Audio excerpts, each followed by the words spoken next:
Bismillahirrahmanirrahim. Alhamdulillahi Rabbil Alamin. Wassalatu wassalamu ala sayyidina wa nabiyyina Muhammad wa ala alihi tayyibin at-tahirin wa sahbihi al-muntajabin wa ala jami' al-anbiya ilahi wal mursalin. Në emrin e Allahut të gjithëmëshirshmit mëshirëplotit, falënderimet më të sinqerta për Allahun e madhëruar, paqja e bekimet e Allahut qofshin mbi profetin Muhammad, mbi familjen e tij të pastër, mbi shokët e tij të zgjedhur dhe mbi të gjithë të dërguarit dhe profetët e Allahut. Të dashur vëllezër dhe motra, ju përshëndes me përshëndetjen e bukur islame. Assalamu alaikum wa rahmatullahi wa barakatuh. Paqja, bekimet, mirësi dhe mëshira e Allahut qofshin mbi ju. Në ajetin 105 të surës Hud, Allahu i madhruar e i lartësuar thot: Bismillahirrahmanirrahim. Yawma ya'ti la tukallamu nafsun illa bi idhnih, faminhum shaqiyyun wa sa'id. Ditën kur askush nuk do të flas pa lejen e tij, pa lejen e Allahut, prej tyre do të ketë të palumtur dhe të lumtur.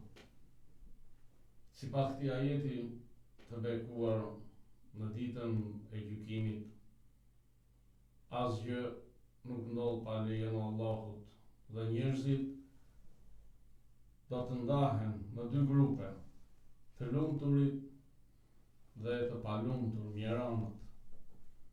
Kjo ndarje bëhet sipas veprave dhe besimit të tyre në këtë jetë. Ata që kanë jetuar me besim dhe kanë bërë vepra të mira, do të jenë të lumtur në jetën tjetër, ndërsa ata që kanë zgjedhur rrugën e gabuar do të jenë të palumtur, të mirë. Dita e gjykimit është dita e së vërtetës absolute, në të cilën del në pa rezultati i njeriu në këtë botë. Sot do të flasim për shkaqet e lumturisë sipas Imam Aliut, paqja qoftë mbi të, dhe do të jetë pjesa e parë. Sipas Imam Aliut, lumturia e vërtet nuk gjendet tek pasuria, pozita apo kënaqësitë kalimtare, por lumturia e vërtet sipas Imam Aliut gjendet tek pastërtia e zemrës, tek devotshmëria dhe sjelljet morale.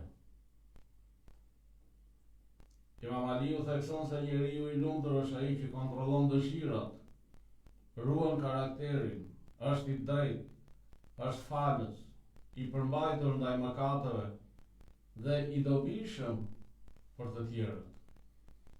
Mirësia, besimi dhe ndërgjegjja e pastër janë burimet e lumturisë së qëndrueshme. Të gjithë ne e dëshirojmë lumturinë. Mirëpo, arritja e lumturisë ka shkaqet e veta. Prisi i besimtarëve, Imam Aliu, paqja qoftë mbi të, ka përmendur disa shkaqe të lumturisë.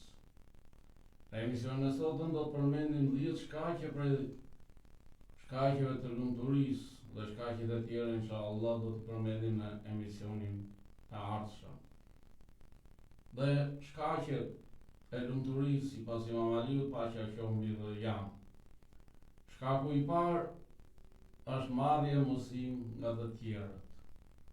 Për këtë Imam Aliu, paqja qoftë mbi të, ka thënë: i lumtur është ai që mëson nga të tjerët dhe merr mësim.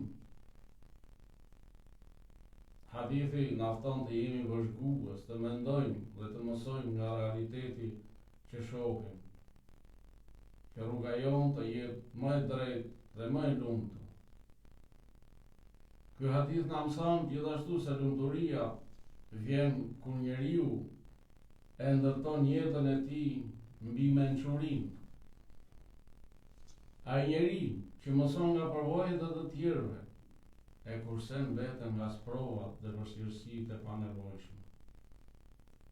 I mençuri mëson nga çdo njeri. Ai mëson nga i sinqerti si të sillet, ndërsa nga gënjeshtari mëson çfarë të shmangët. Shkaku i dytë sipas Imam Aliut për arritjen e lumturisë është sinqeriteti në bindje dhe në adhurim. Për këtë Imam Aliu ka thënë, i lumtur është ai që është i sinqert në bindjen dhe adhurimin e tij. Me këtë thënie, Imam Aliu na mëson se sinqeriteti është çelësi i lumturisë së vërtetë. Ai na mëson se jo çdo adhurim apo bindje ka peshë, por ka peshë vetëm ai adhurim dhe ajo bindje që buron nga një zemër e pastër dhe bëhet vetëm për hir të Allahut fuqiplot. Lumturia shpirtërore dhe e përhershme vjen nga lidhja e pastër me Allahun, jo nga format e jashtme apo për sy e për faqe. Nuk mjafton thjesht të adhurosh, por duhet jesh i sinqert në këtë adhurim, duke pasur qëllime të pasta, larg hipokrizisë apo interesit personal. Hadithi i Imam Aliut na mëson që cilësia e veprës, pra sinqeritetin e të, është më e rëndësishme se sa sasia. Dhe se lumturia e njeriu lidhet drejt për së drejti me pastërtinë e zemrës dhe me qëllimin e tij në raport me Allahun fuqiplot. Shkaku i tretë i arritjes së lumturisë sipas Imam Aliut është nënvlerësimi i asaj që mungon. Për këtë ai ka thënë, i lumtur është ai që e nënvlerëson atë që i mungon. Kjo do të thotë se i lumturi nuk trishtohet për gjëra që nuk i ka arritur apo për përfitimet që i kanë ikur, sepse ai e di se çdo gjë vjen nga urësia e Allahut dhe çdo humbje ka një të mirë të fshehur. Shejtani mundohet ta mashtrojë njeriu dhe ja zbukuron atë që i mungon, që ta bëjë të urrej atë që ka. Por kur njeriu arrin të fitojë atë që kërkonte, shpesh e kupton se ajo nuk i sjell tjetër veçse shqetësim e lodhje. Prandaj, të mos nxitojmë në kërkim të atyre që ne nuk i kemi, sepse në të ka urësi që vetëm Allahu e di. Shkaku i katërt i arritjes së lumturisë, sipas Imam Aliut, është përgatitja për botën tjetër. Për këtë Imam Aliu paqja qoftë mbi të ka thënë, jini të devotshëm ndaj Allahut, o rob të Allahut, me devotshmërinë e një njeriu të arsyeshëm, të cilët mendimi ja ka preokupuar zemrën. Në këtë thënie pra, mësojmë se njeriu i arsyeshëm dhe i devotshëm bën dallim mes kujdesit për këtë botë dhe përgatitjes për botën tjetër. Ai e ka kaluar këtë botë në mënyrë të lavdëruar dhe ka përgatitur furnizimin për botën tjetër me lumturi. Ndër momentet më të bukura që i përjeton njeriu janë ato kur ai ndërton jetën e tij të përtejme përmes veprave të mira, bindjes ndaj Allahut dhe afrimit tek Allahu përmes adhurimeve që kryen. Prandaj, asnjëherë të mos harrojmë furnizimin për jetën tjetër, sepse atje do të na bëj dobi vetëm e vetëm furnizime me vepra të mira, me bindje, me devotshmëri. Inshallah. Shkaku i pestë i arritjes së lumturisë, sipas Imam Aliut paqja qoftë mbi të, është veprimi sipas dijes. Imam Aliu paqja qoftë mbi të ka thënë, veproni sipas dijes dhe do të jeni të lumtur. Ai njeri që vepron sipas dijes së tij është i qetë me veten dhe e di se dituria e tij është argument përpara njerëzve dhe Allahut. Kur punon sipas dijes, njeriu eliminon çdo pengesë dhe kështu bëhet një nga më të lumturit, sepse lumturia e tij ka dy burime, dijen dhe veprimin sipas saj. Imam Aliu në një thënie tjetër ka thënë, nëse dëshiron të jesh më i lumtur me atë që di, atëherë vepro. Shkaku i gjashtë është shmangja e papunësisë dhe e dëshirës për lehtësi. Për këtë Imam Aliu ka thënë, e largët është arritja e lumturisë me qëndrim të pashprenuar dhe me papunësi. Hadithi është një thirrje për punë të ndershme, për disiplinë dhe vetëpërmirësim, si rrugë drejt lumturisë së vërtetë në këtë botë dhe në tjetër. Papunësia është sëmundje dekepruese. Ajo shkatëron kohën dhe ja bën njeriu të paaftë për të përmbushur qëllimin e krijimit të tij. Shejtani e mashtron njeriu me vonesë dhe hezitim për të shmangur veprat e mira dhe për ta larguar nga adhurimi. Prandaj, gjithmonë të jemi aktiv, të qëndrojmë larg papunësisë. Nuk mund të arrihet lumturia vetëm duke dëshiruar lehtësim. Allahu na ka krijuar dhe na ka urdhëruar që të besojmë dhe të veprojmë dhe të punojmë. Dhe jo të jemi dembel, portac, dhe jo thjesht të jemi dëshirues pa punë, apo thjesht se ai që shikon ëndra me sy hapur që t'i vi lehtësimi. Allahu thot në Kur'an, inna ma'al usri yusra. Sigurisht pas vështirësisë vjen lehtësimi, duke menduar, duke planifikuar dhe duke vepruar. Shkaku i 7 i arritjes së lumturisë, sipas Imam Aliut, është shoqërimi me dietarët. Për këtë ai ka thënë, të shoqëruarit me dietarët sjell lumturi. Shoqërimi i dietarëve, të dashur vëllezër dhe motra, ndriçon mendjen, përmirëson zemrat, fitohen shpërblime, përhapet dituria, realizohet lumturia dhe arrihet kënaqësia e Allahut fuqiplot.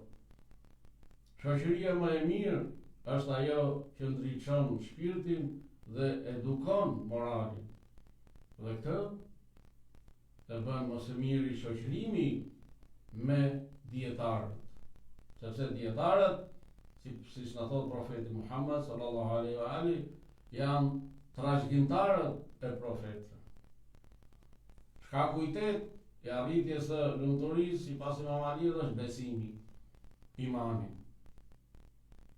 Për këtë Imam Aliu ka thënë, me besimin, pra imanin, njeriu arrin majën e lumturisë dhe fundin e kënaqësisë. Besimi është lidhja mes njeriu dhe Allahut, që e mban larg mëkateve dhe e shtyn njeriu drejt adhurimeve dhe veprave të mira. Besimi e mbron lumturinë dhe ndalon shpërqendrime dhe shkujdesje. Gjithashtu Imam Aliu paqja qoftë dhe ka thënë, të lumturit janë të mbrojtur me anë të besimit, ndërsa fatkeqet janë lënë në humbje për shkak të mëkatimit. Pasi argumenti u ishte bërë i qartë me shpjegim dhe pasi u ishin treguar qartë shenjat e së vërtetës dhe rruga e udhëzimit. Mirëpo, këta fatkeq, edhe pse ju treguan argumentet e qarta, edhe pse ju treguan pra shenjat e së vërtetës dhe rruga e udhëzimit, ata këmbulën në mos udhëzim, në devijim, dhe për këtë pra ata do t'jenë të mirë në jetën tjetër. Ka thënë Imam Aliu, thekson se lumturia vjen përmes besimit dhe bindjes, ndërsa fatkeqësia vjen pas mëkateve, pas gjunaheve që bën njeriu. Shkaku i 9 i arritjes së lumturisë, sipas Imam Aliut, është palëkundshmëria dhe dashuri për Ehli Bejtin paqja qoftë mbi ta. Me vilajetin për besnikrin dhe ndjekjen e udhëheqjes së drejtë të caktuar nga Allahu, plotësohet besimi dhe forcohet dashuria për Ehli Bejtin e Profetit Muhammed sallallahu alaihi wa alihi, ndriçon rrugën dhe sjell lumturinë e vërtet të shoqëruar me lloje të ndryshme të mirësive të Allahut. Profeti Muhammed sallallahu alaihi wa alihi i ka thënë Imam Aliut, i lumtur i vërtet është ai që të do ty dhe të bindet ty. Kurse vetë Imam Aliu në një thënie të tij ka thënë, më të lumturit janë ata që njohin meritat tona, afrohen tek Allahu përmes nesh, na duan me sinqeritet, veprojnë sipas udhëzimeve tona dhe shmangin atë që ne kemi ndaluar. Ata janë me ne në jetën e përhershme. Kjo tregon se njohja e pozitës së Ehli Bejtit të Profetit paqja qoftë mbi ta, dashuria dhe bindja ndaj tyre janë pjesë e lumturisë. Si në këtë jetë, ashtu edhe në jetën tjetër. Shkaku i 10 është llogaria e vetvetes. Është transmetuar nga Imam Aliu paqja qoftë mbi ta se ka thënë, kush e llogarit veten e tij është i lumtur. Pra ai që e llogarit veten punon për ta përmirësuar atë, duke u pastruar nga njollat e veseve dhe mëkateve që janë ngjitur në zemër, dhe punon për të ngritur anën pozitive brenda tij. Sa më shumë që njeriu ta llogaris veten, aq më i lumtur bëhet, sepse ditët e tij nuk qëndrojnë të njëjta. Dita e sotme e tij mund të jetë më e mirë se e djeshmja, dhe e nesërmja mund të jetë më e mirë se e sotmja, e kështu me radhë. Dhe kjo është vetë lumturia. Asnjëherë nuk do të themi që e djeshme ishte më e mirë se e sotmja, por gjithmonë të themi se e sotmja është më e mirë se e djeshmja dhe e nesërmja inshallah do të jetë më e mirë se e sotmja. Të dashur vëllezër dhe motra, këto ishin 10 shkaqet e para të lumturisë sipas Imam Aliut paqja qoftë mbi të. Inshallah me ndihmën e Allahut dhe me shpresën tek ai, në emisionin e ardhshëm do paraqesim shkaqet e tjera të lumturisë sipas Imam Aliut. Dhe në mbyllje të temës do të përmend ajetin 108 të surës Hud, i cili thotë: وأما الذين سعدوا ففي الجنة خالدين فيها ما دامت السماوات والأرض إلا ما شاء ربك عطاء غير مجذوذ. Kurse të lumturit do të hyjnë në xhennet, ku do të qëndrojnë për herë, derisa të jenë qielli dhe toka, veç si të dojë Zoti yt. Kjo është dhuratë e pandërprer. Qofshim për të lumturve në këtë jetë dhe në jetën tjetër inshallah.